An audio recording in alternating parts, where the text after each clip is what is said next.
Sa Mayo, balak ni dating Senador Antonio Trillanes IV na sampahan ng ethics complaint si Senador Bato de la Rosa.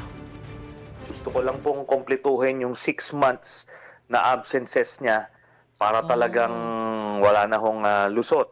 So, ang estimate ko po nito ay sa Mayo ito May matatapos. pa. So, binibigyan natin siya ng ng konting panahon pa para maisipan niyang pumasok. Pinag-aaralan na rin ng liderato ng Senado kung dapat na bang suspindihin ang sweldo ni De La Rosa.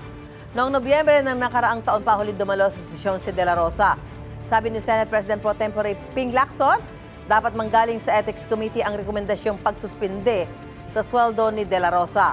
Makakakilos lang daw ang Ethics Committee kung may ethics complaint laban sa senador.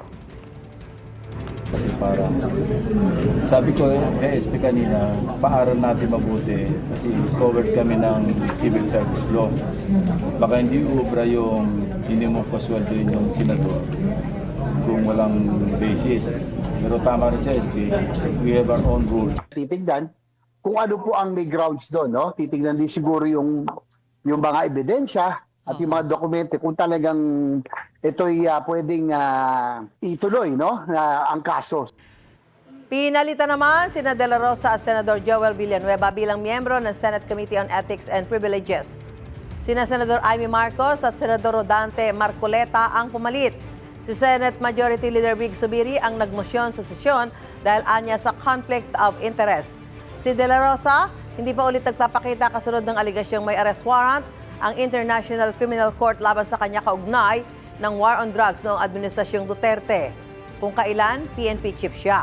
Si Villanueva naman naharap sa mga reklamo kaugnay sa mga questionableng flood control project.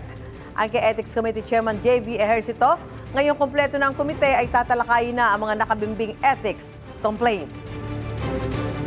Gusto mo bang mauna sa mga balita? Mag-subscribe na sa GMA Integrated News sa YouTube at tumutok sa unang balita.